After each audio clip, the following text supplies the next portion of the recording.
Mari jemaat yang dikasihi Tuhan, kita akan bersama-sama memperkatakan apa yang dimaksud dengan Pentakosta ketiga dan Mazmur 91. Apa yang dimaksud dengan Pentakosta ketiga? 1. Pentakosta ketiga adalah pencurahan Roh Kudus yang dahsyat di zaman ini, melebihi yang terjadi di Azusa Street. 2. Pentakosta ketiga akan mengakibatkan penuaian jiwa yang terbesar dan yang terakhir sebelum Tuhan Yesus datang kembali. 3. Pentakosta ketiga akan membangkitkan generasi Yeremia, yaitu anak-anak muda yang dipenuhi Roh Kudus, cinta mati-matian kepada Tuhan Yesus, tidak kompromi terhadap dosa, dan akan bergerak untuk memenangkan jiwa. 4. Pentakosta ketiga lahir di Indonesia dan bergerak ke bangsa-bangsa. Gerakan ini dari timur ke barat dan akan kembali ke Yerusalem. 5. Pentakosta ketiga akan memberikan kuasa untuk menyelesaikan amanat agung, dan setelah itu Tuhan Yesus akan datang kembali. Dan mari bersama kita sepakat dan percaya mendeklarasikan firman Tuhan yang tertulis dalam Mazmur 91. Dalam lindungan Allah, orang yang duduk dalam lindungan yang maha tinggi dan bermalam dalam naungan yang maha kuasa akan berkata kepada Tuhan, tempat perlindunganku dan kubu pertahananku, Allahku yang kupercayai. Sungguh Dialah yang akan melepaskan engkau dari jerat penangkap burung, dari penyakit sampar yang busuk. Dengan kepaknya Ia akan menudungi engkau, di bawah sayapnya engkau akan berlindung. Kesetiaannya ialah perisai dan pagar tembok.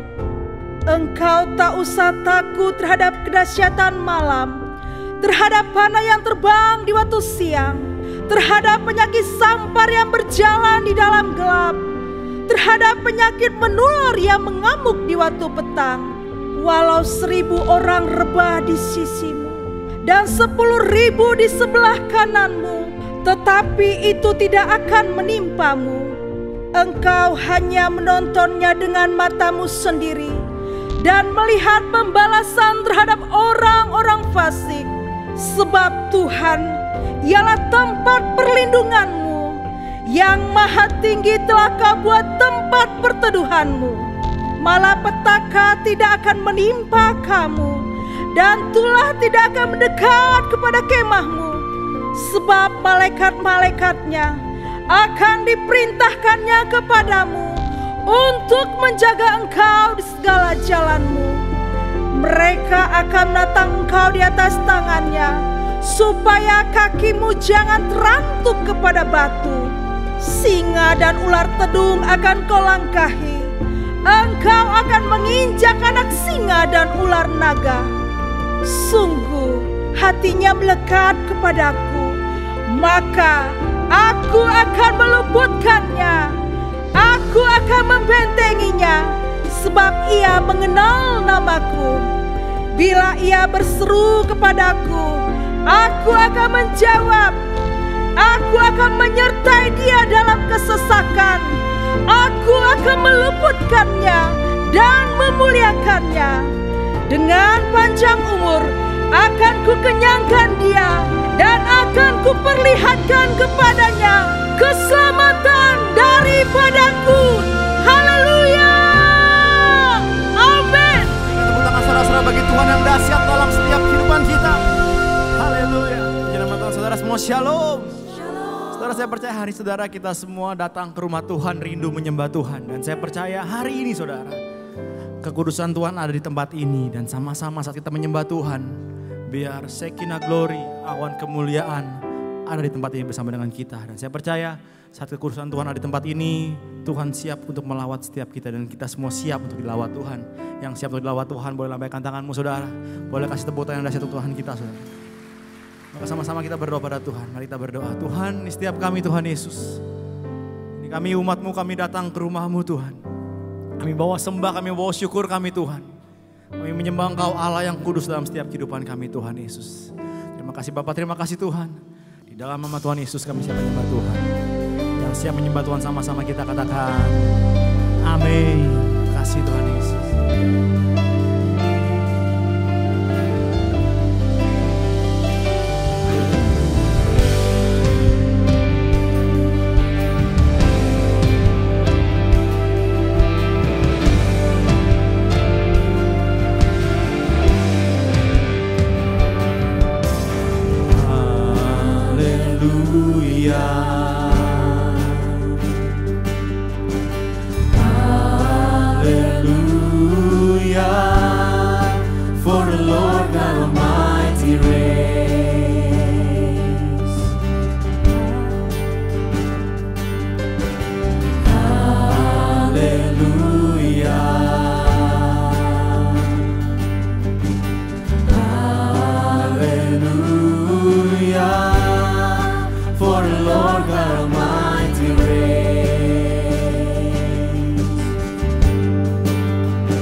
Mari sama-sama saudara satu hati satu suara katakan doa. Haleluya. Haleluya.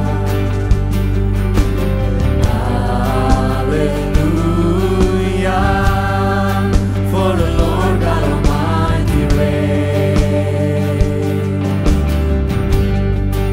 Haleluya. Hallelujah.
You are holy, holy.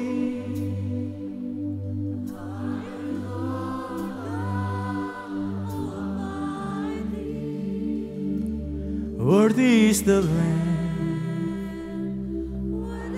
Satu suara kamu Tuhan. You are holy.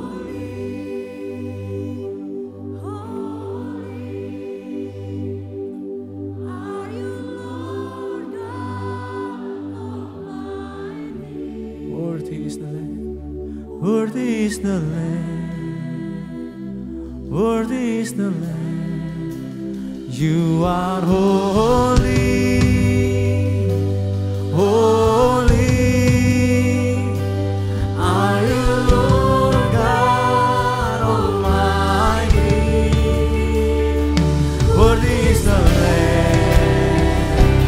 Worthy is the Lamb.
Yes, Lord. Yes, Lord.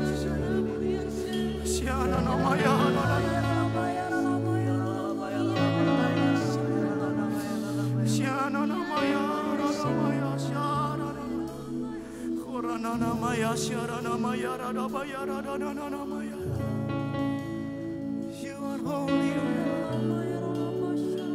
Kami menikmati Engkau tempat ini. Kami menikmati lawatan-Mu di tempat ini. Tidak ada yang terlewatkan. Yes Lord, yes Lord.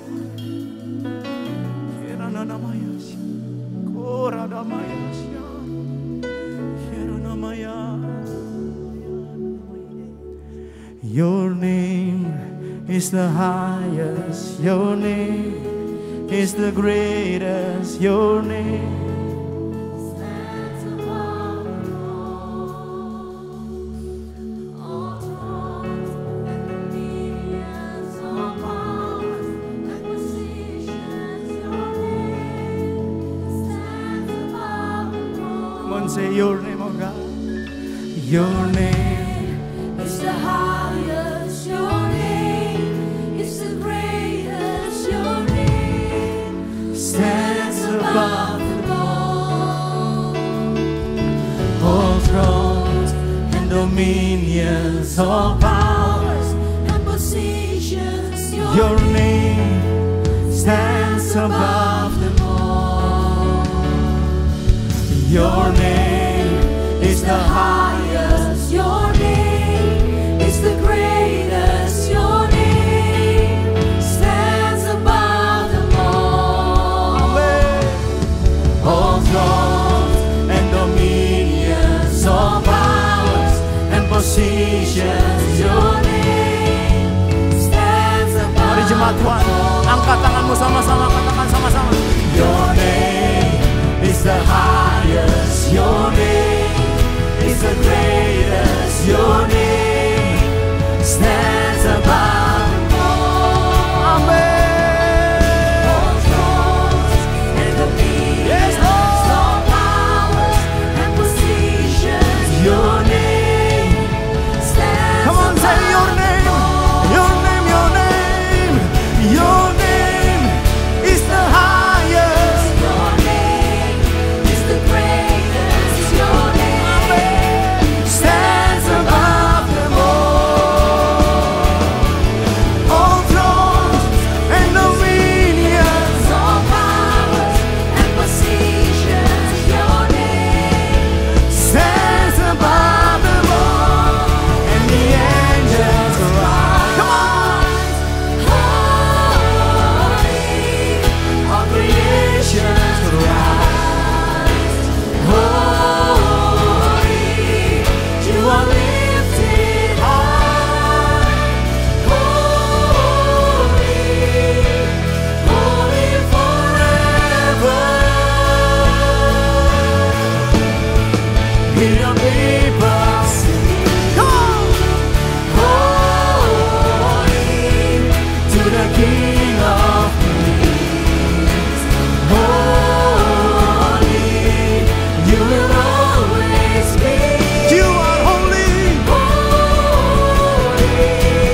menyembah Allah yang kudus Tuhan Yesus. Hear your people sing. Dengar setiap kami Tuhan. Dengar setiap kami Tuhan. Kekudusan-Mu di tempat. Holy, holy forever. And the angels cry. And the angels cry. Satu suara kami Tuhan. Ini pengakuan iman kami Tuhan. Holy, you are lifted high. Holy forever. In your people sing. Holy to the King of Kings. Holy, you will always be. Holy, holy forever. You will always be. Holy, holy forever. You will always be. You will always be. Holy, holy forever. Kasih tepuk tangan sorak-sorai bagi Tuhan yang bertahta, yang berdaulat. Sorakan haleluya. Kami percaya kami menyembah Allah yang kudus Tuhan. Satu alasan kami kalau kami bersorak-sorai, kalau kami bersuka cita, kami percaya dengan iman kami. Sebab Tuhan bersama dengan kami Tuhan. Terima kasih Bapak, terima kasih Tuhan. Kami siap menyembah Engkau. Yang siap bersorak sama-sama katakan amin. Tepuk tangan bagi Tuhan, haleluya. Saudara lihat kanan kirimu, katakan kita punya Tuhan yang dahsyat. Katakan haleluya.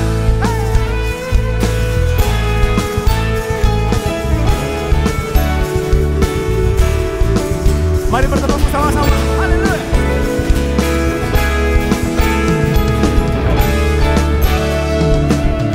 Mari sama-sama katakan, come on. Bagai Bapa melindungi anaknya di dalam bahaya, begitulah Engkau Tuhan bagiku.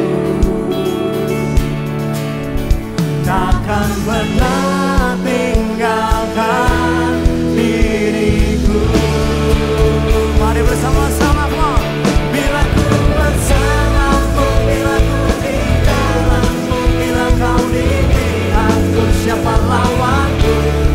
Di dalam dunia ini tiada sepertimu, tiada ku takut untuk selamanya. Yang percaya katakan amin.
Sekali lagi ya.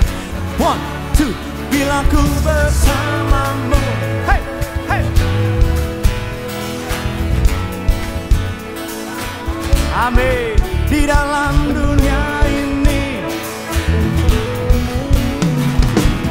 Yo sama-sama ya, come on. 1, 2. Bila ku bersamamu, bila ku di dalammu, bila kau di pihakku, siapa lawanku? Di dalam dunia ini tiada sepertimu, tiada ku takut untuk selamanya. Di dalam dunia ini tiada sepertimu.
kemuliaan Tuhan atas setiap kami.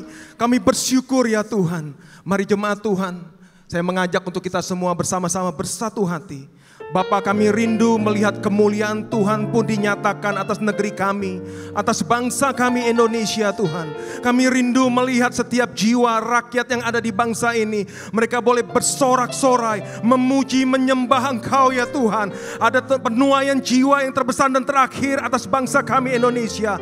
Selamatkanlah bangsa kami, selamatkanlah negeri kami ya Tuhan. Kami bersyukur 79 tahun Tuhan sudah memberikan kemerdekaan, dan kami berdoa Tuhan, memasuki tahun yang baru ini ya Bapa, biar Indonesia lepas dari segala ikatan-ikatan yang ada ya Bapa. Indonesia lepas dari belenggu ikatan kutuk, dari segala kemiskinan, pembodohan yang ada. Bahkan Indonesia mengalami kemerdekaan, pemulihan secara ekonomi. Semua generasi yang ada menjadi generasi yang bangkit menjadi terang Kristus. Terima kasih Tuhan, berkati pemerintahan Pak Jokowi dan juga Wakil Pak Maruf, amin Tuhan. Kami tahu sebentar lagi habis masa jabatan mereka. Biar kiranya Tuhan menuntaskannya dengan baik dan memasuki peralihan pemerintahan yang baru untuk Presiden Prabowo dan wakilnya Mas Gibran Tuhan. Kami berdoa biar terjadi kelancaran, keamanan dan ketertiban. Setiap Tuhan potensi-potensi adu domba apapun kami tolak kuasanya dalam nama Tuhan Yesus. Indonesia ada di dalam tangan Tuhan, dan kami terus berdoa sebagai gerejamu Unity. Indonesia dituai bagi Kristus. Indonesia terus alami pemulihan. Indonesia terus alami terobosan demi terobosan. Indonesia dimenangkan untuk kemuliaan nama Tuhan. Terima kasih ya Tuhan. Kami juga berdoa untuk gembala sidang kami Pak Niko, untuk gembala CK7 Dr. Yanto. Bapak, Engkau memberkati kedua hamba-Mu yang memimpin kami, membawa setiap umat Tuhan menjadi umat yang layak dan berkenan di hadapan-Mu. Engkau memberkati Pak Niko, untuk Dr. Yanto kesehatan yang terbaik, seisi keluarga mereka aman dalam pelindungan Tuhan. Kami percaya ya Tuhan, pagar pelindungan-Mu sempurna atas keluarga besar hamba-hamba-Mu ini. Dan kami juga berdoa ya Tuhan, membawa generasi Yeremia, anak-anak muda yang ada di CK7, yang ada di gereja-gereja-Mu ya Tuhan. Kami berdoa ya Tuhan, setiap anak-anak muda kami, Engkau berharga di mata Tuhan. Tuhan, pakai Engkau senantiasa. Hiduplah Engkau memiliki karakter Kristus, penuh dengan kemuliaan Tuhan. Dimanapun Engkau berada, di sekolah, di kampus, di tempat Engkau bekerja, Tuhan pakai dengan dahsyat setiap anak-anak kami. Engkau tampil menjadi berkat, Engkau tampil menjadi garam dan terang dunia, dan biar nama Tuhan Yesus dipermuliakan dalam kehidupan anak-anak kami. Terima kasih Bapa untuk segala kebaikan-Mu. Di dalam nama Tuhan Yesus Kristus kami sudah berdoa dan mengucap syukur. Bersama-sama kita katakan amin. Amin. Boleh silakan duduk kembali Bapak Ibu yang dikasihi Tuhan Yesus. Puji nama Tuhan, kami rindu menyambut adakah yang baru pertama kali hadir di GBI PRJ, boleh lambaikan tangannya. Adakah yang baru pertama kali hadir? Ada di belakang sana, puji nama Tuhan, shalom. Selamat datang, selamat beribadah di GBI PRJ. Bagi jemaat yang baru pertama kali hadir dapat mengisi form data jiwa baru dengan cara scan QR yang di depan layar. Dan setelah ibadah selesai dapat mengunjungi counter jiwa baru yang ada di depan ruang ibadah. Baik, kita akan menyaksikan video news untuk beberapa minggu ke depan. Tim multimedia dipersilakan.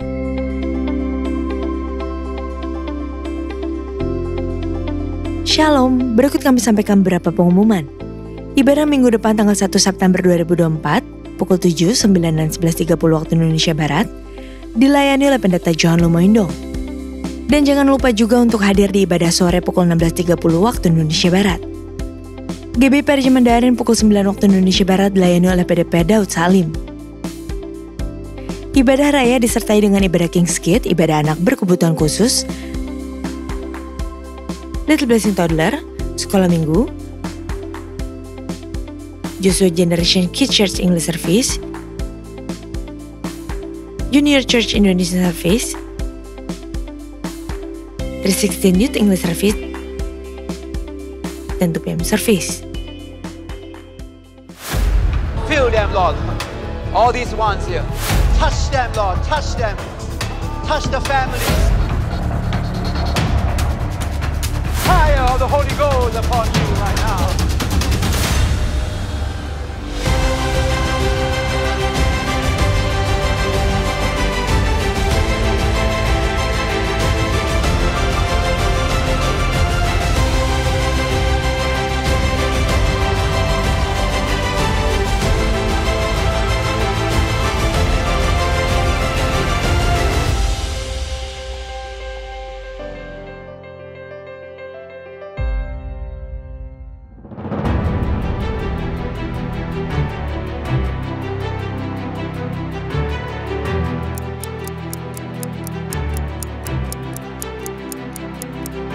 Pemirsa, kecanduan gadget atau gawai pada periode emas perkembangan anak juga menjadi persoalan serius. Para orang tua kerap kewalahan menangani anak yang sulit lepas dari gadget, sakit, dan semakin malas.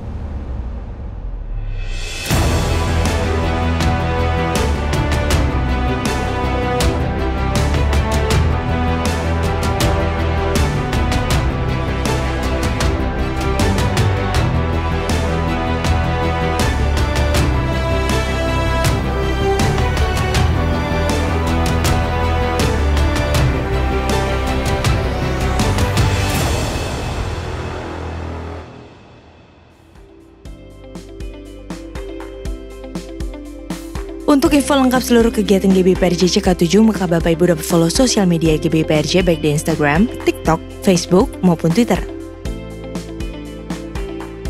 Sekian pengumuman pada hari ini. Terima kasih atas perhatian Bapak Ibu sekalian. Tuhan Yesus memberkati. Shalom Bapak Ibu, jemaat Tuhan.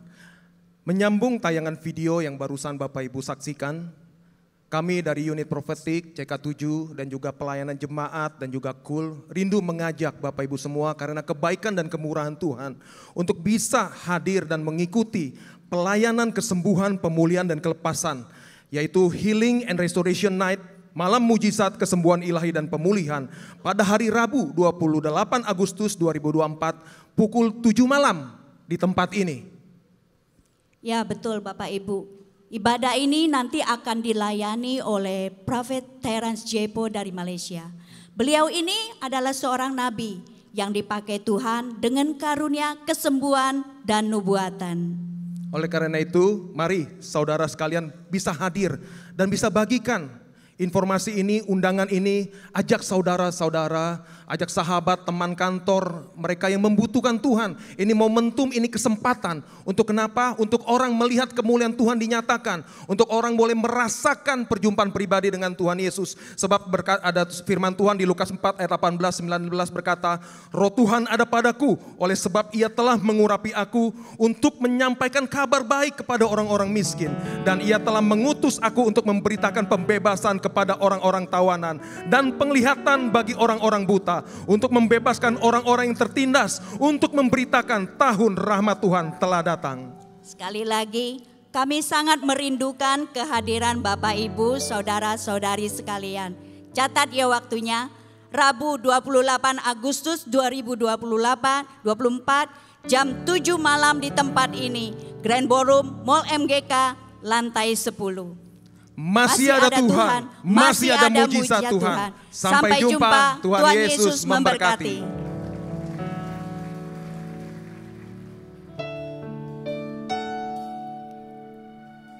Terima kasih Tuhan Yesus. Kami bersyukur kami punya Allah yang setia. Hari ini Tuhan, kembali kami mau nyatakan bahwa Engkau adalah Allah yang sanggup membuka jalan bagi setiap kami. Tangan-Mu menopang, memegang hidup kami Tuhan. Terima kasih Tuhan Yesus.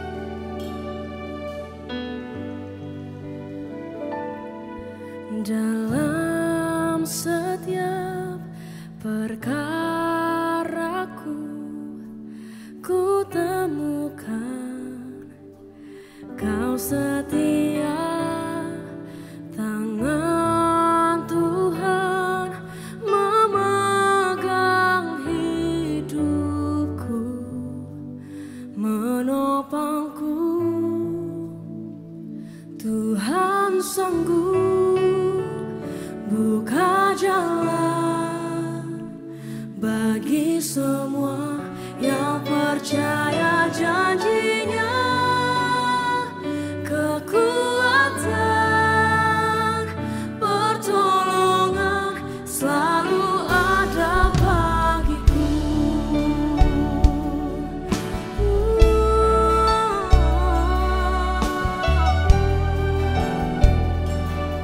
Mari sama-sama kita nyatakan dengan segenap hati. Dalam setiap perkara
percaya janjinya, kekuatan, pertolongan selalu ada bagiku. Ini doa setiap kami Tuhan. Tuhan sanggup.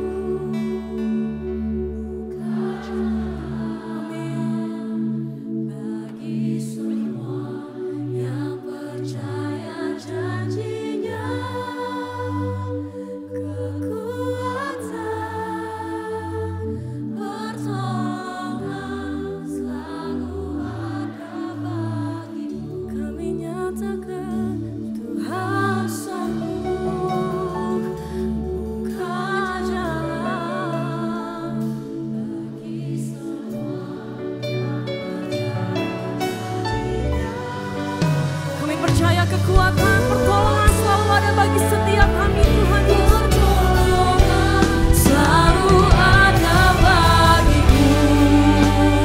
Mari sama-sama dengan segenap hati nyatakan, Tuhan sanggup buka jalan bagi semua yang percaya janjinya.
Kami kagum, kami hormat, kami sembah Kau Tuhan.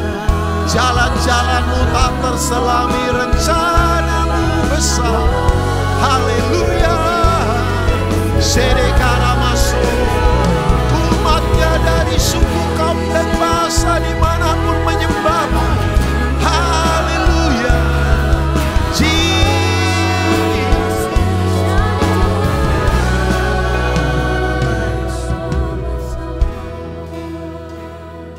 Ku kagum, hormat akan Engkau.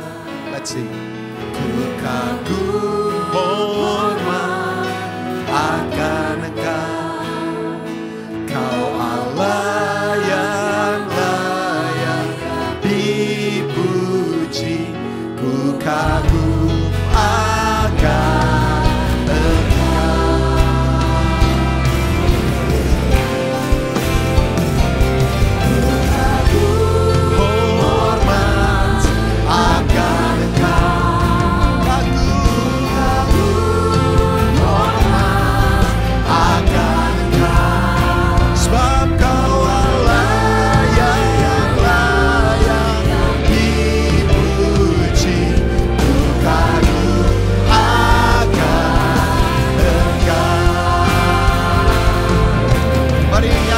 GBPRJ.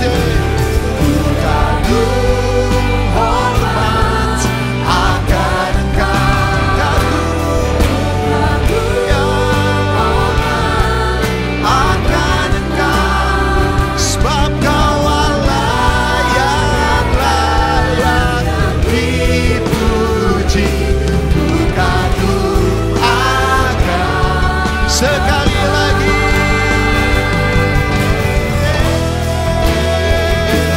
Ku kagum.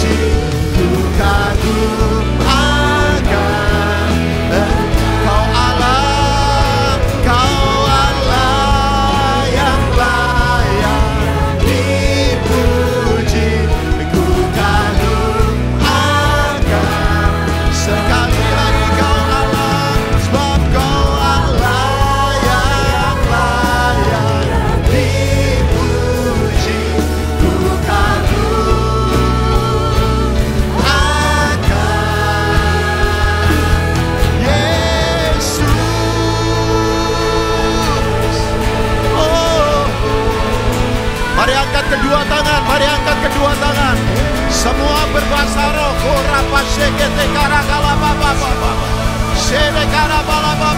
Jangan berdiam diri, come on. Speaking tongues, berbahasa roh.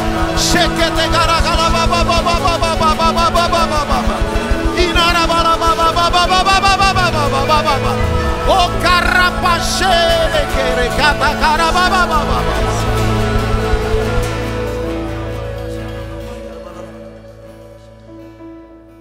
Kau memang layak. Kau memang layak. Kau memang layak dikagumi Tuhan. Hari ini bukan hari kesedihan. Hari ini adalah celebrate. Bahwa di tempat ini kami merayakan, kami punya raja. Situasi boleh sulit, penyakit boleh datang, apa saja boleh terjadi. Itu tidak penting buat kami. Yang penting Yesus adalah raja. Yang penting Yesus adalah Tuhan. We proclaim you are King Lord. Engkau raja, engkau Tuhan, apapun boleh terjadi. Tapi Tuhan tetap Tuhan yang berdaulat.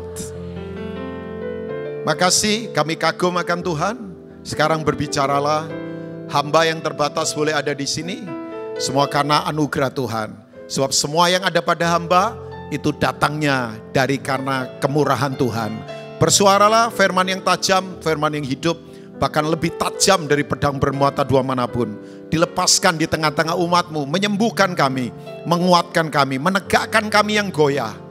Tapi lebih penting supaya kami mengerti karakter Tuhan, kenal Tuhan secara pribadi. Bukan apa kata buku, bukan apa kata YouTube, bukan apa kata orang. Tapi kami mengalami siapa Tuhan. Bersuaralah Bapa, Engkau ada di sini, bagimu hormat, pujian, pengagungan, kemuliaan, kejayaan hanya bagimu. Bersuaralah, kami mau mendengar dan kami melakukannya. Dalam dan bagi kemuliaan Tuhan Yesus. Yang mencintai Tuhan Yesus, mari katakan. Amin. Silakan duduk. Ya Victor atau Andri terserah lah ya. Kalian home pimpa dulu temenin saya ya. Pokoknya kalian jangan marah sama saya. Shalom semuanya. Maafkan saya lagi bicara sama sahabat-sahabat saya. Jadi mereka menentukan yang temenin saya siapa. Oh Victor lagi. Upahmu besar di surga Vic. Percayalah. Engkau akan diberkati keturunanmu beratus-ratus ke depan.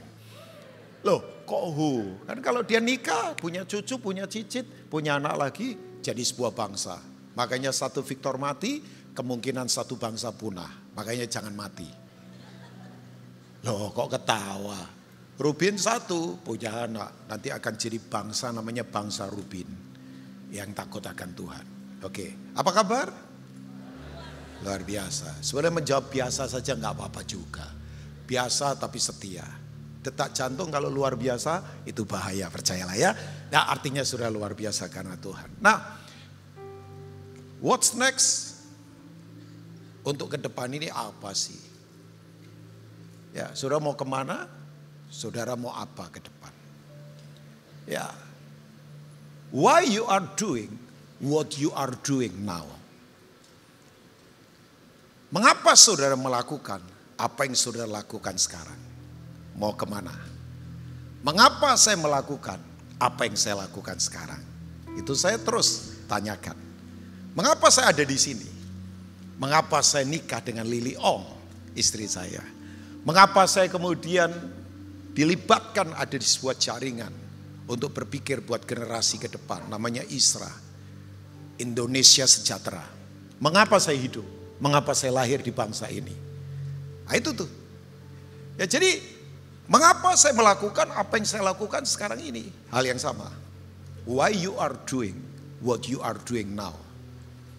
Kalau kita tidak menemukan jawaban karena perenungan dari Tuhan, saudara akan bosan, saudara akan rasa ya pengejaran hidup cuman pindah rumah baru, mobil banyak. Ya, tapi apakah itu membuat kita bahagia? Belum tentu. Ya, yang saya tahu, uang hanya mempermudah kita gampang beli barang. Gak ada uang ya agak sulit beli barang. Tapi apakah orang bisa beli barang seenak-enaknya, bisa bahagia hidupnya? Belum tentu juga. Loh, iyalah. Coba. Ya, makanya jangan berpikir tinggal di kota dengan online yang hebat, kita bisa beli apa saja. Pertanyaannya, Tuhan mau nggak apa yang kita beli? Sebab sekarang orang ke distract dengan cara belanja untuk lupa misi mengerjakan kehendak Tuhan. Paling gampang kan, Ya kan Bapak Ibu? Sekarang kan jantung kita online. 2018 sebelum COVID 2 tahun sebelumnya, 280 satelit sudah dilepaskan tanpa provider. Orang nggak tahu ini. Tiba-tiba 2020 COVID. Apakah itu kebetulan? Tidak. Itu sudah strategi. Di mana orang ditarik semua ke dalam, yaitu keinginan belanja diumbar, 4.000 iklan ada di handphone kita tiap hari. Dan yang aneh algoritma kayak Tuhan ya, bisa tahu keinginan kita. Saudara kemana, apa yang saudara buka, apa yang saudara belanja, itu akan terus mengejar saudara. Ya. Nah, kita ada di pertempuran nih Bapak Ibu. Oke, saya tidak membahas itu, sebab itu perlu sesi tersendiri untuk bicara tentang pertempuran ke depan. Nah, saya suka kitab Yohanes. Semua kitab saya suka, Alkitab saya paling suka. Ya, saya mencintai firman Tuhan. Dari kecil saya pembaca Alkitab. Makanya saya nggak suka orang bercanda, Pak Rubin, saya itu kalau nggak bisa tidur, obatnya satu, baca Alkitab. Baru 1, 2, 3 ayat, saya langsung jatuh tersungkur dan ngorok. Tapi saya tanya, nggak stroke toh Pak? Oh enggak, saya tidur. Orang ketawa, tapi saya enggak. Sebab orang kalau begitu berarti rohnya mati. Saudara pernah lihat gak ada orang menyembah kusuk, malah ngitung lampu di atas jumlahnya berapa ini? Ya, atau mainan catur di bawah pakai lantai. Nah, maafkan saya, itu soal roh. Nah, kalau roh tidak hidup, mentalitas mati. Kalau mentalitas mati, tidak bisa bedakan yang benar mana, yang salah mana. Pernah lihat orang lulusan S3 dari Harvard, tapi tetap karakternya hancur. Itu berarti rohnya mati. Gak punya hati nurani lagi. Ya, roh penting Bapak Ibu ya. Makanya yang belum bertobat, tolong bertobat. Minta pendeta di sini doakan saudara. Sebab kalau roh mati, saudara tepuk tangan cuman agamawi. Itu tidak ada hubungan dengan roh saudara. Kalau saudara rohnya mati. Oke ya. Nah, John menulis Alkitab. Dia adalah rasul paling muda yang dipanggil, tapi dia mati paling tua. Dan matinya enggak sebagai martir. Dia dibuang ke Patmos karena menentang sistem oligarki dari kejahatannya Romawi. Dan kemudian dia dibuang ke Patmos. Saya beberapa kali dalam anugerah Tuhan ke Patmos, saya ada di satu gua yang diyakini bahwa John mendapat vision untuk menulis Revelation, kitab Wahyu. Ya. Nah, kenapa saya sampaikan ini? Karena John ini adalah kitab yang pewahyuannya komplit. Katakan komplit Bapak Ibu. Sebab dia menulis diyakini antara tahun 90 sampai 98 Masehi, menutup abad pertama. Ini penting untuk kita tahu. Dan dia kemudian melihat seperti apa roh kerajaan itu bekerja, yaitu Roh Kudus. Gereja bangkit berdiri, misi tersebar ke seluruh dunia. Yang tadinya kekristenan hanya sebuah organisasi kerohanian kecil di tanah Yudea, tiba-tiba mendunia. Masuk ke Eropa, masuk ke Afrika, masuk ke India, masuk kemana-mana. Ya, sebab teman-temannya dia ada yang pergi ke India, salah satunya adalah Thomas. Salah satu rasul yang pergi ke India jadi misionaris pertama kali. Itu Thomas ke India. Dan beberapa yang lain tersebar kemana-mana. Nah, kitab John ini komplit karena pewahyuannya sangat luar biasa. Nah, di kitab Wahyu yang luar biasa begini. Bapak Ibu nanti baca pasal 2, pasal 3 itu teguran terhadap jemaat. 7 jemaat.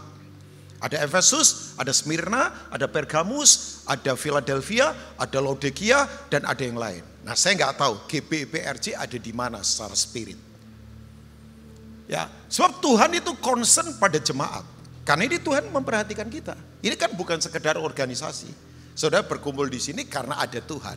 Saudara milik Tuhan, sudah ditebus oleh darah Yesus. Makanya coba bayangkan, kalau gereja yang membangun manusia, udah hancur sekarang.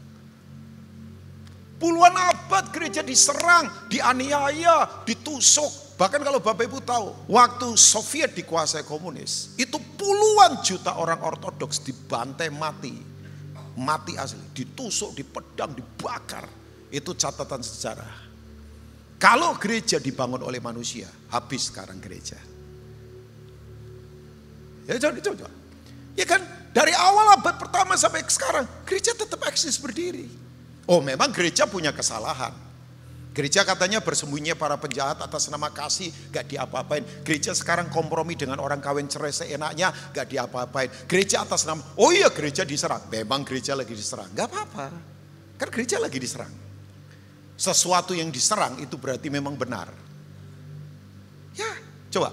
Iya dong. Coba, itu kan pengertian terbalik. Bahwa sesuatu yang diserang berarti ada apa-apanya kan. Jadi gereja diserang. Tapi saya tetap yakin. Alat terakhir Tuhan hanya satu, gereja, yaitu eklesianya.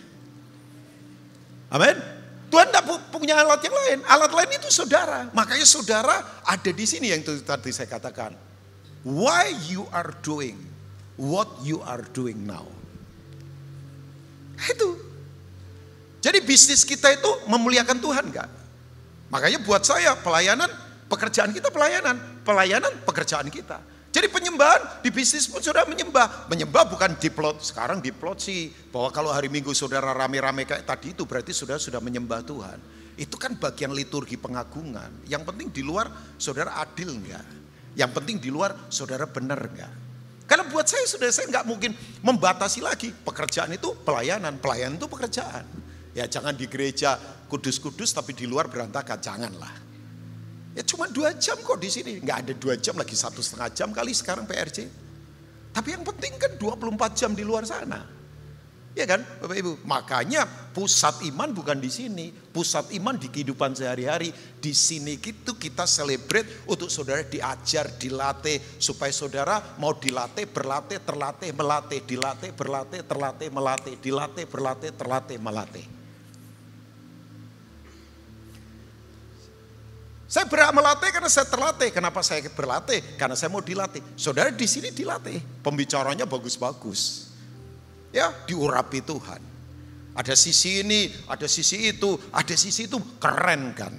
Ya asik. Cuman tempat keren begini memang bahaya. Bikin orang ngantuk, percayalah. Ya, gak perlu karunia kenabian untuk melihat mana yang ngantuk, mana yang tidak. Saya tahu lah.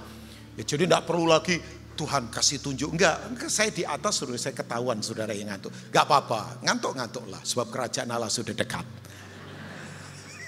Cuman hati-hati jangan jatuh dari kursi saudara ya. Hati-hati saja. Ya, sebab kalau nyawa ada apa-apa maafkan saya. Saya tidak punya karunia untuk membangkitkan orang mati. Pak Dedi punya kayaknya. Oh langsung geleng begini padahal belum tentu bisa saja punya kan. Oke, nah kembali. John kemudian begini, fokus pada 7 jemaat itu, ditegur. Nah saudara saya nggak tahu, ada jemaat Efesus, cirinya apa? Pelayanannya semangat, tapi kasih mula-mulanya sudah nggak ada. Kasih mula-mula antar sesama sudah nggak ada. Pelayanannya aja semangat, pelayanan semangat. Mungkin pelayanan karena apa? Ya kalau enggak pelayanan kayaknya enggak Kristen ini. Ya tapi begitu Bapak Ibu. Jadi pelayanannya semangat tapi kasih mula-mulanya enggak ada. Kasih terhadap satu sama yang lain enggak ada lagi. Pemarah, ya sombong. Itu kan itu ciri orang-orang yang kasih mula-mulanya sudah enggak ada lagi. Ya atau ada seperti jemaat Laodikia. Ngaku kaya tapi miskin, ngaku pinter padahal enggak, ngaku hebat padahal keropos di hadapan Tuhan. Nah saya enggak tahu GBPRJ ada di mana secara spirit. Atau mungkin seperti jemaat Philadelphia. Philadelphia artinya kasih persaudaraan. Ya biasa tapi hebat. Orangnya enggak ada fasilitas tapi percaya sama firman. Nah di dalam pasal 2 pasal 3 itu teguran pujian, teguran, pujian, teguran. Ya, saya sekali lagi nggak tahu saudara ada di mana. Baca baik-baik Bapak Ibu. Ini ciri karakteristik dari 7 jemaat. Kenapa 7? Karena 7 angka sempurna. Tiba-tiba mendadak sontak. Pasal 4 banting setir 180 derajat. Karena sepertinya beda. Nah ini dia. Ini yang ingin saya perlihatkan pada saudara. Coba lihat pasal 4 Wahyu. Ayat pertama sampai ayat yang kedua atau ketiga. Multimedia boleh ya. Apa yang ingin saudara lihat ke depan? Ini penting Bapak Ibu. Ya, saya pembaca buku. Dulu ada buku terkenal banget. Awal tahun 2000-an, akhir tahun 90-an. Namanya I Saw Heaven. Ada yang baca nggak buku itu? Aku melihat surga. Tolong angkat tangan. Ada ya? Oh ada ibu saya lihat, ada juga ya. Ada, ya nggak harus lah. Ya, saudara tidak membaca pun tetap selamat asal jangan murtad. Wong ini tidak mempengaruhi keselamatan. Tapi buku itu terkenal, cuman saya kaget. Mungkin saya belum mature, belum dewasa, apa-apa saya telan. Di buku itu ada itu kan cerita. Orang dibawa ke surga katanya, wih lihat taman bagus banget. Ada banyak bunga, banyak tumbuhan, pohon-pohon buah. Nah dia hampirin pohon apel. Itu apelnya melebihi apelnya New Zealand. Ya, melebihi apelnya Amerika. Pokoknya melebihi apel di manalah. Apel itu luar biasa, ranum begitu menggiurkan. Begitu dia makan, belum satu buah sudah kenyang perutnya. Ya, dia happy, kemudian dia jalan-jalan, lihat kolam renang. Ternyata dia lihat Yesus lagi berenang. Dengan beberapa orang kudus lagi berenang. Dia ikut-ikutan renang. Katanya tingginya Yesus 175 cm. Saya berkata, kerennya ini. Tapi begitu saya baca ini kok beda. Dia tidak lihat Yesus renang. Dia tidak lihat Yesus pohon apel yang baru makan satu apel kenyang. Kita suka gambarkan surga yang kayaknya apa begitu ya. Ya.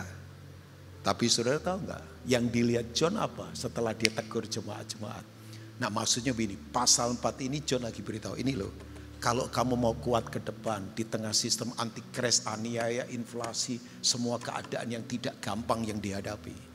Karena itu jemaat-jemaat itu menghadapi tekanan setan, aniaya roh Isabel, semua pertempuran sampai berkata kamu hidup di tengah-tengah di mana setan saat itu bermanifestasi. Tapi kamu tetap kokoh. Bahkan beberapa orang akan dipenjara, dibunuh. Nah supaya kamu kuat, ini loh kuncinya. Ya, saya mau tanya, yang mau kuat katakan amin. Ya enggak maksa-maksa yang mau kuat, tapi ini kuncinya.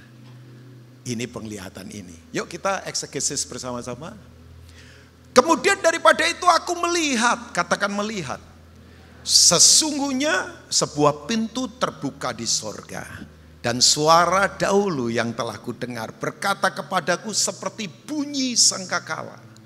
Ini berarti suara ini menarik perhatian. Saudara pernah dengar suara sangkakala? Kayak apa ya? Wah itu suara kalau lagi diperdengarkan berarti perang ini memang. Atau memang lagi ada perkawinan. Buat orang Ibrani kalau sangkakala yang adalah dari tanduk itu kan, tanduk domba jantan itu. Itu kalau ditiup memekikkan telinga. Itu indikasinya berarti celebrate atau peperangan. Ya penting banget ini ya. Katanya naiklah kemari. Saya suka kata itu, elevate. Go to the higher level. Naiklah kemari. Ini sudah ke atas ini berarti. Saya suka kata ini. I love this word. Come on. Go to the higher level. Elevate. Lagi ada grup terkenal kan. Grup musik Amerika. Elevation Worship. Pasti tahu lah ya. Keren itu lagunya, keren-keren ya. Katanya naiklah kemari dan aku akan menunjukkan kepadamu apa yang harus terjadi sesudah ini. Boleh saya bernubuat sedikit? Saya jarang lakukan ini. PRJ bersiaplah. Saudara akan dibawa pada hal-hal baru ke depan ini. Saya, jangan tepuk tangan dulu. Ini kebiasaan orang karismatik, belum selesai sudah tepuk tangan. Udah, sudah enggak boleh tepuk tangan. Jadi saya lupa ngomong apa tiba-tiba. Oke, nah saya beritahu orang-orang muda di sini akan dipakai Tuhan. Orang-orang biasa akan tumpang tangan pada orang kena kanker, orang itu akan disembuhkan. Orang-orang sederhana akan menginjil dan orang akan tergoncangkan jiwanya untuk datang ke Tuhan. Dan PRJ ini akan dibawa pada koneksi-koneksi baru di depan. Nah boleh tepuk tangan, wong sudah. Sebab Tuhan berkata, aku mau kasih tunjuk sesudah ini terjadi apa. Coba lihat ayat berikutnya. Segera aku dikuasai oleh roh dan lihatlah. Ternyata gak lihat Yesus tingginya 175, makan apel. Ada yang kemudian apa di surga katanya ya. Gulung-gulungan di rumput. Kemudian tiba-tiba pengen capce muncul, ting. Pengen ayam goreng muncul, ting. Saya heran kadang-kadang dengan gambaran surga begitu ya. Wong surga itu tempatnya Tuhan kok. Nanti kan kita tinggalnya di kerajaan surga, di langit dan bumi yang baru. Kan kita dari bumi, masa kita tinggal di atas. Ya istilah atas bawah itu juga ya bumi surga kan seperti intermingle aja. Kapan bumi ada, waktu surga ada. In the beginning God created the heavens and the earth. pada mulanya Allah menciptakan langit dan bumi, full stop. Jadi kapan bumi ada? Waktu langit ada. Jadi bumi dan surga itu intermingle. Ya kan? Gambaran, kadang-kadang memang dibawa ke gambaran yang aneh-aneh. Saya mau ke sini aja. Pokoknya yang nggak ada ayatnya saya tidak akan khotbahkan. Saya cuma khotbahkan dan lakukan apa yang ada ayatnya. Yang di luar ayat saya tidak mau khotbahkan dan saya tidak mau lakukan. Dan lihatlah sebuah tahta terdiri di sorga. Di tahta itu duduk seorang. Haleluya. Ayat berikutnya. Saya baca ini hati saya meledak. Ada tendangan dari dalam. Asli ini saya lagi bacain aja. Saya bergetarnya luar biasa. Cuman kan saya gak kasih tunjuk gimana begitu. Mesti begini. Gak biasa saja. Tapi hati saya bergetar. Nah kalau saudara tidak bergetar dengar suara Tuhan. Ya yuk bergetarlah Bapak Ibu. Ya bergetar. Dan dia yang duduk di tahta itu namanya bagaikan permata yaspis dan permata sardis. Suatu pelangi melingkungi tahta itu gilang gemilang bagaikan zamrud, rupanya 4-5 ada. 2 ayat lagi, thank you multimedia. Saya terbatas tapi saya berdoa Roh Kudus terjemahkan ini pada saudara. Oke, saya pikir ada metrik apa tadi? Ya. Dan sekeliling tahta itu ada 24 tahta dan di tahta-tahta itu duduk 24 tua-tua yang memakai pakaian putih, mahkota emas di kepala mereka. Dan dari tahta itu keluar kilat, bunyi guru yang menderu dan 7 obor menyala-nyala di hadapan tahta itu. Itulah ketujuh roh Allah. Nah, saya mau beritahu buat Bapak Ibu semua. Yang pertama yang Tuhan mau adalah, dari tadi saya nggak lihat apa yang saya catat. Ya, tapi begini Bapak Ibu. Dari apa yang kita lihat ini Bapak Ibu ya, saya akan beritahu beberapa hal. Ini yang saya catat untuk Bapak Ibu semua ya.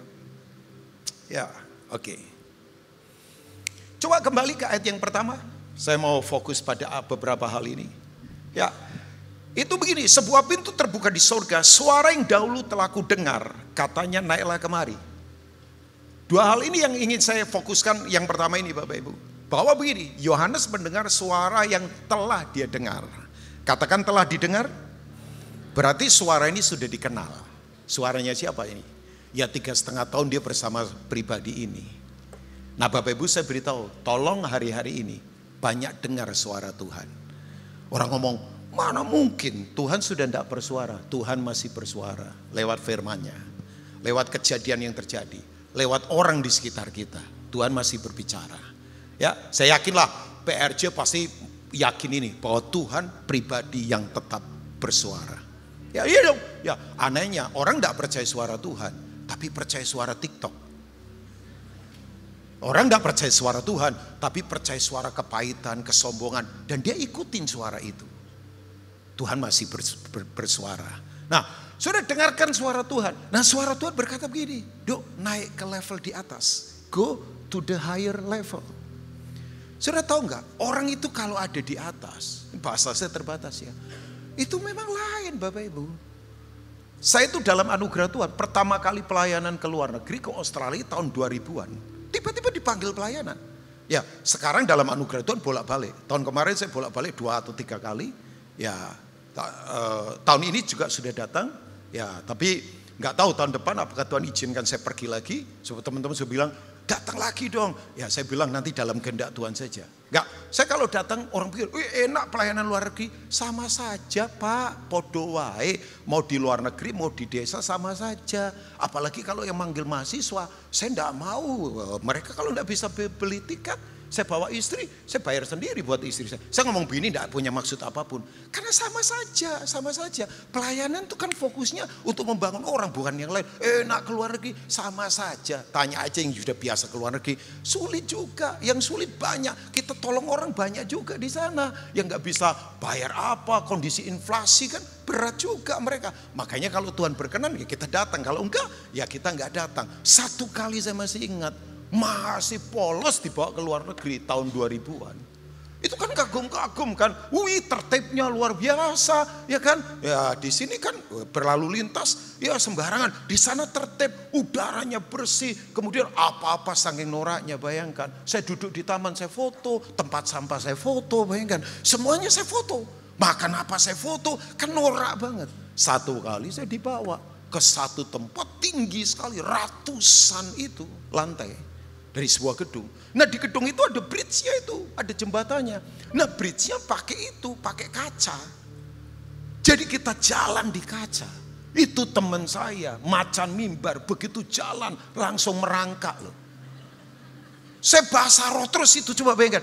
Saya lihat di bawah kecil-kecilnya, orang kecil-kecil, mobil kecil-kecil. Saudara tahu nggak, kalau ada di atas, kita itu rasa hidup ini apa sih? Saudara kalau di atas, dari atas, lihat orang mau pakai Louis Vuitton, aduh kok nyebut merek, janganlah ya. Saudara mau pakai tas apa terserah. Saudara mau pakai mobil apa nggak ketahuan. Hanya di bawah ini orang membanding-bandingkan. Oh dia kaya, mereknya terkenal ini. Oh dia hebat, rumahnya besar ini. Hanya di bawah orang saling membanding-banding. Hanya di bawah orang stres. Hanya di bawah orang saling curiga. Hanya di bawah orang saling tuding. Hanya di bawah. Kenapa kita stres? Karena kita nggak bisa handle. Saudara ada di sini, kita nggak tahu 1 kilometer kalau ada orang mau bunuh diri. Apa yang terjadi di luar sana kita tidak tahu. Tapi coba di atas. Sombong kita? Saya lihat kecil ya hidupnya. Orang mau pakai kacamata sepuan emas, nggak kelihatan. Orang mau pakai kaca Ray-Ban terbaru, nggak kelihatan. Orang mau pakai kacamata terserah apa, termasuk cengdem, goceng adem. Nggak kelihatan.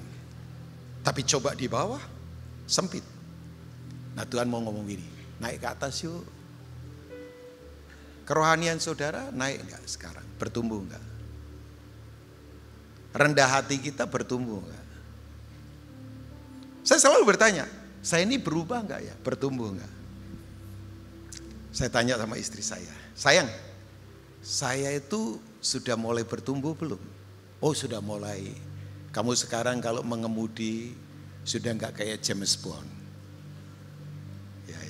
Enggak, saya sebetulnya kalau nyetir enggak ngebut, saya cuman cepet. Itu alasan pendeta, kan pendeta punya banyak alasan. Ngebut juga sih cepet itu. Iyalah, kita kalau ditelukung orang Pak, dengan cara kasar tiba-tiba disalib, wih, itu roh pendekar tiba-tiba muncul loh, bayangkan. Saya injak gas, tiba-tiba istri saya berkata, pendeta lo bukan pembalap. Walaupun kamu dulu pembalap, kamu mantan pembalap. Kan saya mantan pemuda berbadan gelap katanya ya. Jadi dia bilang hati-hati loh. Tapi betul, istri saya sekarang bilang, istri saya yang bilang, sayang kamu berubah loh sekarang. Nyetirmu sekarang bagus. Kamu ndak bikin saya deg-degan loh. Ya bayangkan dia nangis, dulu saya deg-degan kalau kamu nyetir. Ya, makanya saya lebih dekat sama Tuhan. Karena bikin saya deg-degan kamu itu, coba bayangkan. Oh, saya peluk dia dan saya berkata, sorry ya sayang, aku nggak tahu loh. Nada. Orang kalau pada level lain, Bapak Ibu tahu nggak? Orang kalau pada level di atas, lihat orang sukses nggak iri. Saya ditanya orang, kamu pengen apa? Saya nggak pengen apa-apa. Saya nggak pengen sepatu, saya nggak pengen yang lain, gak. Saya cuma pengen hati Tuhan saja, saya kerjakan. Jadi saya ngomong, Tuhan tahu loh. Saya tidak pengen apa, saya tidak pengen rumah gede, saya tidak pengen apa, saya tidak pengen apa-apa. Apakah itu karena saya pendeta? Enggak, pendeta yang inginnya banyak juga. Ingin ini, ingin itu. Oh ya banyak.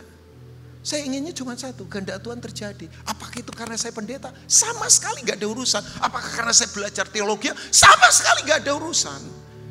Orang kalau mau dibawa naik ke level tinggi, yuk go to the higher level. Naik yuk.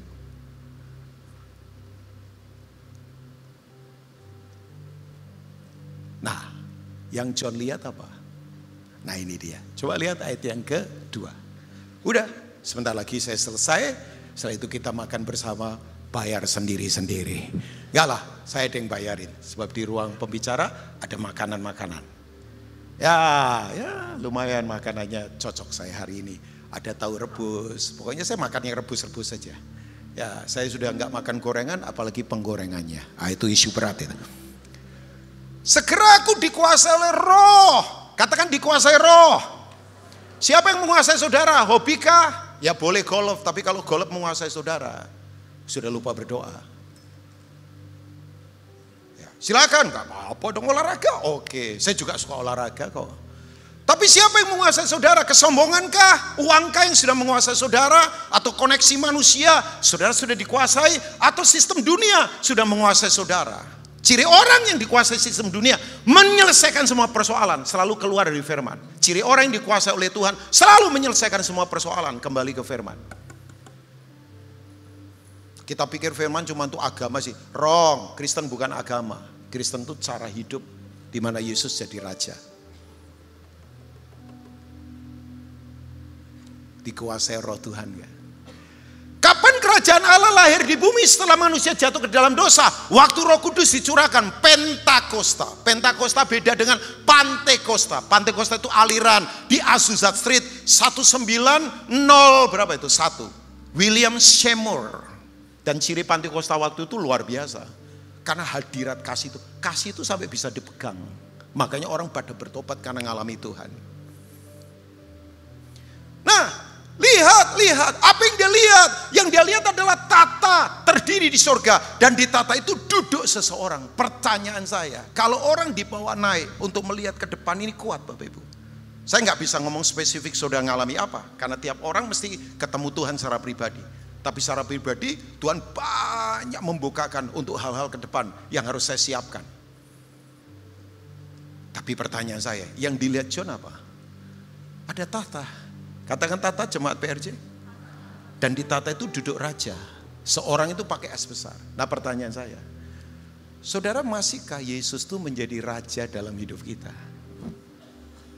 Masih tidak. Ya, mungkin. Pak pendeta enak, Pak pendeta kan pendeta. Oh bisa saja, pelayanan sudah jadi raja. Bisa. Makanya tidak semua atas nama pelayanan itu pelayanan. Jangan kita terhibur. Oh pelayanan pasti rohani. Belum tentu Pak. Ada orang pelayanan membangun karir. Ada orang pelayanan untuk dapatkan sesuatu. Ada orang pelayanan dengan motivasi lain. Ada. Oh ada yang murni juga banyak. Nanti waktu dan buah membuktikan. Jadi kalau PRJ ini puluhan tahun. Ya saya tahu. Kemurnian masih ada di tempat ini. Walaupun tekanan terjadi nggak apa-apa. Tekanan bagus untuk mengeluarkan semua yang murni. Ya kan? Nah begini Bapak Ibu, masihkah kita ini nih menjadikan dia menjadi raja di mana dia duduk di tatanya? Ya, saya sekali lagi punya pertanyaan. Yang jadi raja kita siapa? Yo Yesus Pak. Sorry ya, kalau cuma perkataan biasa. Tapi apa-apa kita uang, apa-apa kita pakai kekuatan sendiri, apa-apa kita pakai cara-cara dunia. Berarti Yesus belum jadi raja. Saya dorong yuk Bapak Ibu, jadikan dia raja dalam hidup kita. Jadikan dia, nah ciri orang yang jadikan dia raja, bahasa saya terbatas, adalah ini, kehendaknya itu lebih penting daripada kehendak kita. Ya, saya tadi sudah katakan, dalam hidup saya selalu fokus sekarang ini, bukan sekali lagi jabatan saya pendeta. Saya mau kehendaknya yang terjadi, gak ada yang lain. Tuhan pokoknya kehendak-Mu Tuhan. Saya tidak ingin yang lain. Nah sekarang Bapak Ibu. Kalau kita dibawa naik dan melihat ini, yang terjadi apa? Coba ke ayat yang ke-5. Langsung lompat ayat yang ke-5. Nah ini. Dari tata itu keluar. Dari tata itu. Bukan dari tempat lain. Dari mana Bapak Ibu? Tata itu. Sekali lagi dari tata Tuhan itu. Keluar kilat bunyi guru menderu. Dan 7 obor menyala-nyala di hadapan tata itu. Itulah ketujuh roh Allah. Nah kata ketujuh roh Allah itu bukan roh Allah itu ada 7 enggak. 7 itu angka sempurna. Makanya saya yakin begini, di tata Tuhan itu akan termanifestasi hal-hal yang tidak terbatas. Saya punya teman mengembalakan di satu jemaat di Sulawesi. Jemaat sederhana. Ya, satu kali teman saya cerita begini, bayangkan Rubin, saya sudah mau khotbah.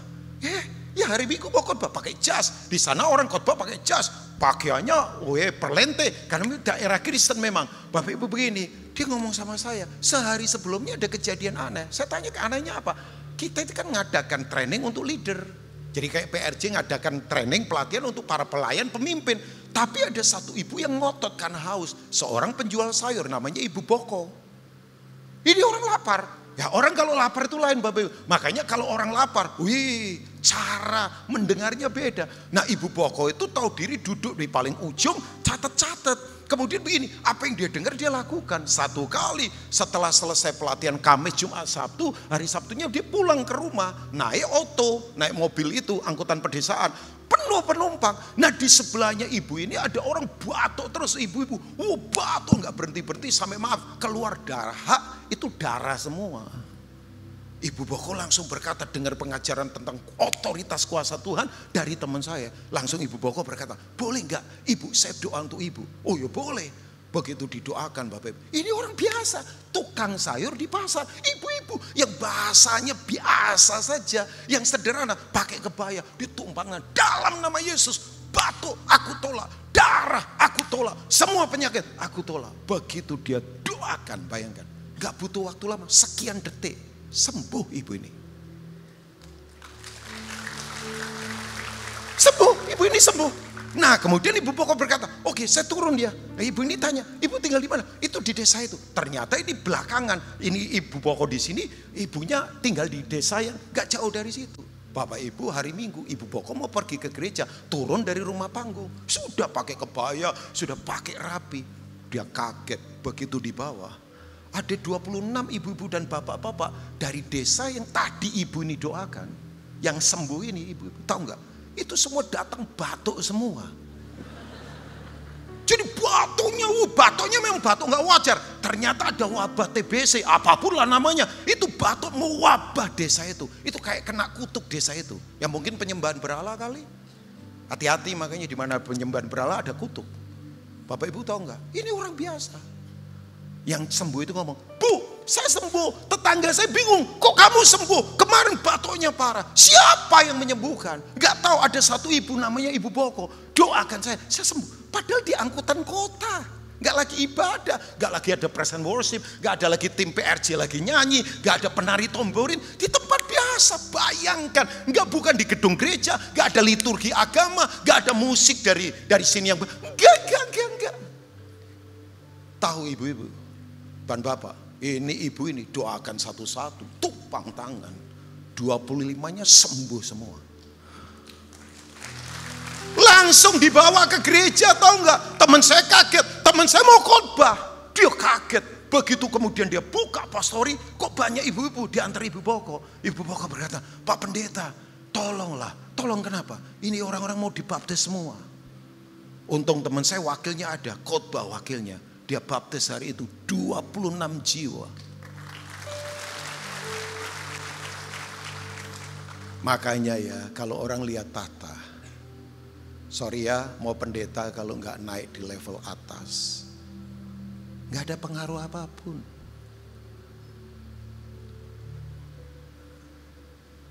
Kuasa Roh Kudus sempurna. Saya bisa cerita banyak kesaksian Bapak. Saya sampai berkata ini Tuhan lagi luar biasa ngerinya bermanifestasi. Ayo, jangan dipenjara kenyamanan kita. Jangan merasa bisa menyembah kalau ada di sini. Coba, satu kali kalau ada di desa kita, pemain gitar kunci G, pemain bassnya kunci F masih bisa menyembah nggak? Sorry ya, sudah terbiasa menyembah bagus begini. Kalau kita tidak sadar Tuhan terus dimanapun. Yuk. Di pabrik kalau ada apa-apa tumpang tangan. Saya berdoa, yuk naik pada level ini. Dan saya tutup dengan ini. Coba ayat yang keempat sekarang. Ya ayat yang keempat. Nah ini sekeliling tata itu ada 24 tata. Dan di tata-tata itu duduk 24 tua-tua. Yang memakai pakaian putih dan mahkota emas ada di kepala mereka. Apa ini artinya? Ini yang disebut dengan the great counsel of God. Ini para penasihat surgawi. Ini kalau saya sarikan satu kata muncul, hikmat. Saudara tahu kalau orang ada pada level atas bersama Tuhan, hikmatnya tajam. Maaf ya, boleh punya fasilitas kalau nggak punya hikmat, habis. Sekarang kalau lagi banyak orang tua ketakutan, anaknya tidak bisa dipercaya untuk terima warisan. Dia bilang susah ya Pak ya. Padahal sekolahkan ke luar negeri loh Pak. Ya saya bilang, kuncinya hikmat Pak. Lah hikmat dari mana Pak? Ya takut akan Tuhan Pak. Saya diceritain satu orang ketawa saya. Ada petinju dari Afrika yang sangat potensial untuk juara dunia. Tapi selalu didiskualifikasi kalau pertandingan. Kenapa? Kenapa? Jadi begini, dia itu biasa latihannya, dia tinggi, sasaknya itu pendek. Jadi orang di desanya dia itu pendek-pendek, dia sendiri yang tinggi. Padahal pukulannya keras, gerakannya cepat. Nah dia itu suka mukulnya dari bawah terus.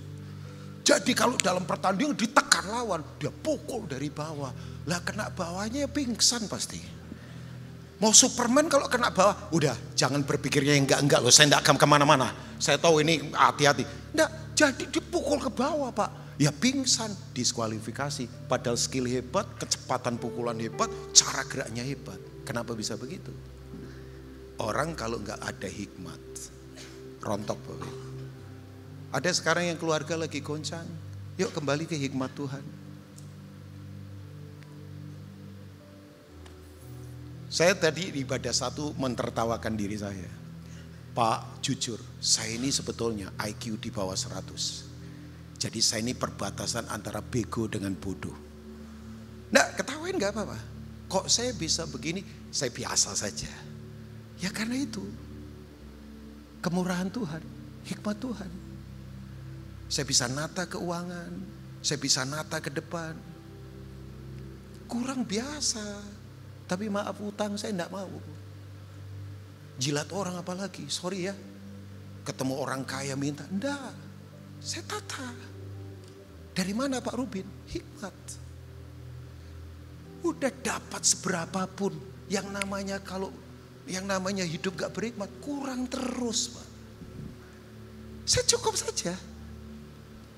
Saya punya prinsip hidup pas, bukan pas-pasan. Pas mau ke Amerika, ada. Pas mau apa, ada. Pas. Sorry, bukan pas-pasan loh. Gak kenapa, hikmat. Saudara pernah lihat gak ada keluarga yang hebat, tapi bertengkar melulu. Yang gak punya hikmat yang kuat.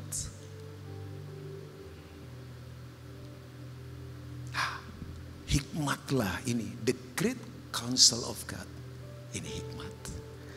Jadi ditata itu, ada itu. Gak usah takut, ada manifestasi roh Tuhan yang hebat di depan.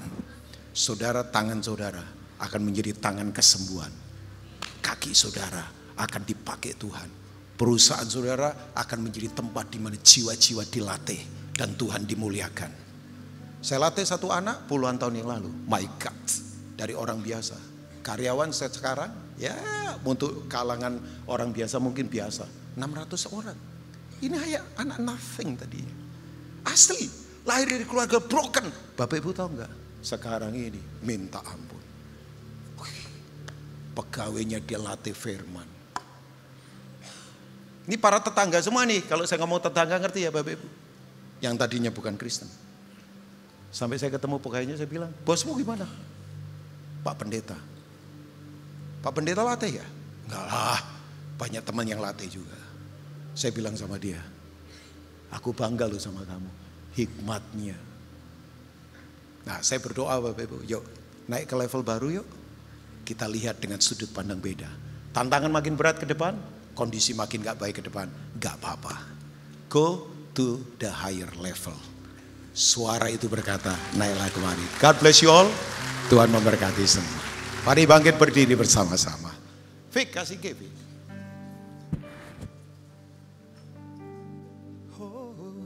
Ku kan terbang tinggi bagai raja wali dan melayang tinggi dalam kemuliaannya, biar bumi bergoncang dan badai menang. Ku kan terbang tinggi bersama Dia. Let's sing. Amen. Ku kan terbang tinggi bagai raja wali. Mari terbang bersama Dia. Biar kacau, biar semuanya berantakan, gak peduli. Biar bumi bergoncang dan badai menerpa, ku kan terbang tinggi bersama Dia. Mari jadikan ini doa lagu ini. Ku kan terbang tinggi bagai Raja Wali dan melayang tinggi dalam kemuliaannya, biar bumi bergoncang dan badai menerpa, ku kan terbang tinggi sekali lagi, dan ku kan terbang tinggi bagai Raja Wali dan melayang tinggi. Amen. Dalam kemuliaannya, biar bumi bergoncang dan badai menerpa, ku kan terbang tinggi bersama Dia. Ku kan terbang tinggi bersama Dia. Ku kan terbang tinggi bersama Dia. Mari angkat tangan saudara. Suara ini lagi diperdengarkan. Naiklah kemari dan lihatlah apa yang aku akan beritahukan sesudah ini. Saudara tidak perlu takut. Lihat saja tahtanya. Dan Dia duduk di atas tahta. Dari tahtanya muncul banyak hal yang besar yang Tuhan akan nyatakan. Hamba berdoa biar Tuhan iluminasi ini di rohani kami, di pikiran kami. Untuk kami melihat tahta-Mu dahsyat yang di bawah tidak ada apa-apanya. Boleh semua digoncangkan, tapi Tuhan tidak tergoncangkan. Terima kasih, hari ini yang lemah dikuatkan, hari ini yang gemetar ditegakkan kembali, hari ini yang tawar dikobarkan kembali. Terima kasih, firman-Mu termeterai, hamba selesai, tapi Roh Kudus terus berbicara buat kami. Dalam dan bagi kemuliaan Tuhan Yesus. Haleluya, mari katakan. Amin. God bless you. Silakan duduk saudara semua. Baik, puji nama Tuhan. Saudara diberkati, amin. Luar biasa saudara firman Tuhan ya. Terima kasih kepada hambanya Bapak Pendeta Rubin Ong. Memberkati Bapak dan juga keluarga dalam pelayanan. Dan juga apa yang Bapak lakukan dalam setiap kehidupan. Puji nama Tuhan. Baik saudara, kita akan memberikan persembahan. Mari persiapkan persembahanmu yang terbaik bagi Tuhan. Saudara yang memerlukan amplop bisa angkat tanganmu. Nanti dengan cepat teman-teman pengerja akan membantu saudara. Saudara scan kris yang ada di depan saudara. Dan pastikan saat ada scan kris yang ada tercantum atas nama kolektor GBI PRJ.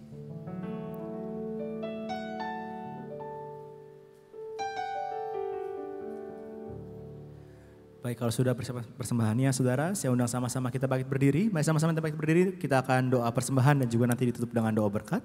Mari sama-sama kita bangkit berdiri, kita akan berdoa untuk persembahan terlebih dahulu. Mari kita berdoa bersama-sama. Bapa, kami bersyukur untuk semua berkat-Mu Tuhan.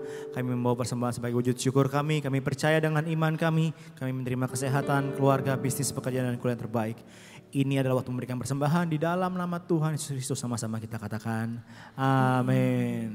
Segalanya yang ku miliki, semuanya daripada-Mu, kan ku bawa persembahanku yang terbaik. Saudara, sama-sama sekali kita bangkit berdiri saudara. Sama-sama bangkit berdiri untuk siap-siap kita sama-sama menerima berkat yang dari Tuhan.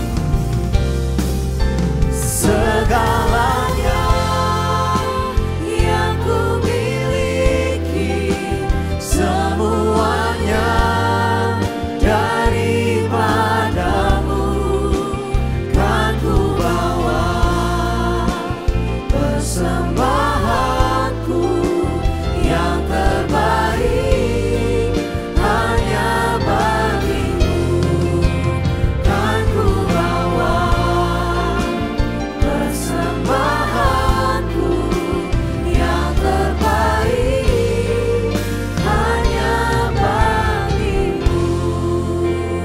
Haleluya Yesus, terima kasih Tuhan untuk hari ini Tuhan. Terima kasih juga untuk penyertaan-Mu Tuhan dalam 1 minggu ini Tuhan. Terima kasih juga untuk firman-Mu Tuhan Yesus. Biar firman ini Tuhan Yesus boleh menjadi kekuatan buat kami. Tiba saatnya Tuhan kami mengangkat tangan kami buat hamba-Nya. Terima kasih Yesus Kau telah kirimkan Tuhan Bapak Pendeta Rubin Ong ke tempat ini Tuhan. Terus pakai lagi lebih lagi Tuhan. Sehingga banyak jiwa-jiwa yang dimenangkan Tuhan. Berkati untuk istri, anaknya dan keluarga besarnya senantiasa dalam penyertaan-Mu Tuhan. Terima kasih Yesus kalau besok Tuhan kami akan melakukan aktivitas kami kembali Tuhan. Bekerja Tuhan, usaha kami, bisnis kami. Apapun yang kami lakukan kiranya Tuhan buat berhasil. Berkati anak kami dalam studinya Tuhan, berikan kepintaran 10 kali lipat daripada duniawi. Jemaat GBI PRJ kasih Tuhan, terimalah berkat yang berlimpah-limpah dari Bapa di surga. Cinta kasih daripada anak kita Tuhan Yesus Kristus dan persekutuan manis dan Roh Kudus. Mulai saat ini sampai Tuhan Yesus datang untuk kedua kalinya. Menjemput kita di awan-awan yang permai bahkan untuk selama-lamanya. Bagi sudah terima berkat, mari katakan amin. Amin.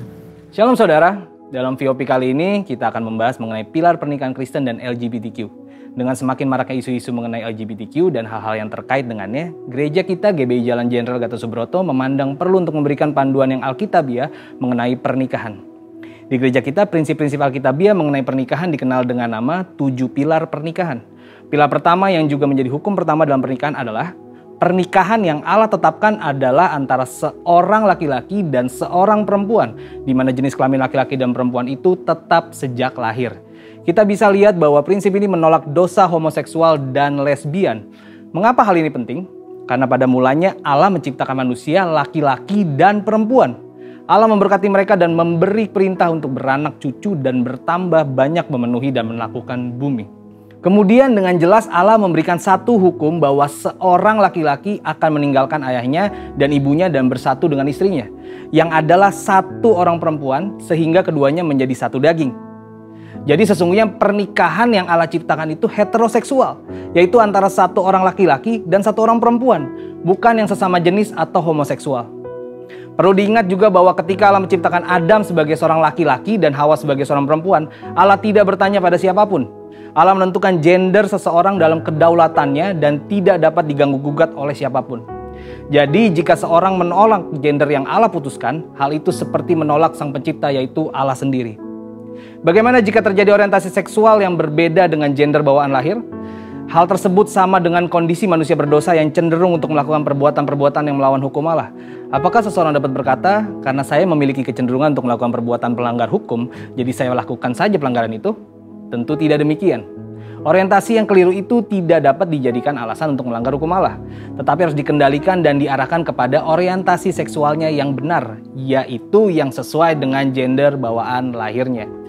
Jadi ketika kelompok LGBTQ berusaha supaya keberadaan mereka dapat diterima secara legal di Indonesia, sekalipun banyak pandangan yang pro dan kontra, gereja perlu mengambil sikap yang sesuai dengan Alkitab.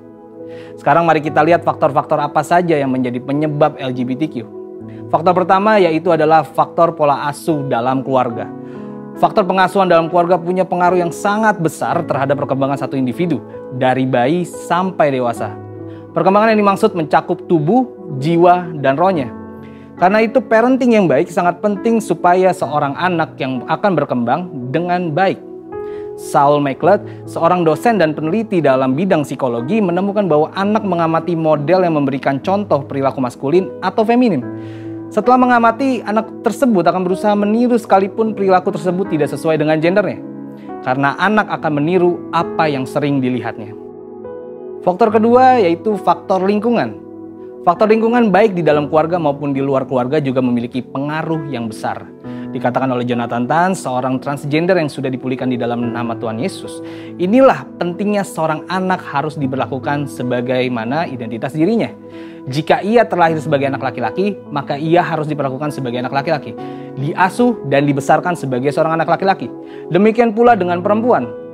Proses perlakuan dan pengasuhan yang tidak sesuai sejak belia akan membentuk fondasi identitas diri yang tidak tepat pula hingga dewasa. Faktor ketiga adalah faktor psikologis. Faktor psikologis juga memiliki peran yang besar dalam mempengaruhi seseorang menjadi LGBTQ. Beberapa di antaranya tidak percaya Tuhan, tidak mendapat perhatian keluarga, trauma masa kecil, ejekan saat kecil, kekaguman yang berlebihan, kesalah pergaulan, sering menonton film porno, dan hal lainnya. Johannes Verkio, profesor misi dan penginjilan dari Belanda yang juga adalah misionaris yang melayani di Indonesia, menjelaskan bagi orang-orang tertentu kecenderungan homoseksual itu adalah akibat dari suatu perkembangan psikis yang terganggu. Mungkin terjadi bahwa kesalahan-kesalahan yang dibuat dalam pendidikan, pengalaman dalam masyarakat, gangguan-gangguan komunikasi dalam pertalian-pertalian dengan sekitar menimbulkan kecenderungan homoseksual dan pola-pola kelakuan. Bagaimana dengan argumen dari kelompok LGBTQ yang menyatakan bahwa mereka menjadi seperti kondisi mereka saat ini bukan karena keinginan mereka, tetapi karena faktor genetik yang mereka warisi. Faktanya, hingga saat ini di dalam dunia medis belum ada penelitian secara saintifik yang menunjukkan bahwa LGBTQ itu disebabkan karena faktor genetik. Jadi, setelah mengetahui hal-hal tersebut, bagaimana seharusnya sikap dan tindakan gereja mengenai hal ini? Untuk menjangkau dan memulihkan kelompok LGBTQ, gereja perlu memperhatikan hal-hal berikut.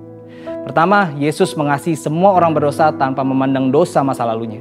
Contohnya, Yesus mengasihi dan menolong wanita Samaria yang telah bergonta-ganti pasangan sehingga wanita itu berubah dari seorang wanita yang hidup bebas menjadi seorang penginjil yang memenangkan banyak jiwa. Yang kedua, salah satu penyebab kuat LGBTQ ialah faktor pola asuh keluarga. Karena itu gereja harus memfasilitasi para orang tua untuk dapat melakukan parenting dengan benar. Ketiga, gereja harus menghindari sikap menghakimi kelompok LGBTQ. Mereka harus berusaha menjangkau dan melayani mereka. Keempat, gereja-gereja di Indonesia perlu aware dengan perkembangan kelompok LGBTQ di Indonesia. Diperkirakan saat ini di 25 provinsi di Indonesia telah ada organisasi LGBTQ yang telah berusaha dengan berbagai upaya agar LGBTQ dapat diterima secara legal di negeri ini. Sebagai kesimpulan, kita mengerti bahwa pernikahan yang Allah tetapkan adalah satu orang laki-laki dan satu orang perempuan, di mana jenis kelamin laki-laki dan perempuan yang dimaksud adalah bawaan sejak lahir. Faktor pola asuh keluarga yang tidak sehat dan faktor lingkungan adalah dua faktor yang menyebabkan LGBTQ. LGBTQ bukan disebabkan oleh faktor genetik, karena LGBTQ dapat disembuhkan bila yang bersangkutan memiliki keterbukaan. Dengan kasih Kristus, gereja dapat menjangkau dan memulihkan kaum LGBTQ. Saat ini kelompok LGBTQ telah berkembang di Indonesia. Oleh karena itu, gereja-gereja di Indonesia perlu membangun jaringan kerjasama untuk membuat pelayanan yang terencana dan berkelanjutan untuk melayani dan memulihkan kaum LGBTQ. Saudara, untuk penjelasan lebih lengkapnya dari tim teologi kami, silakan buka link yang ada di atas atau scan QR Code yang tersedia. Tuhan Yesus memberkati.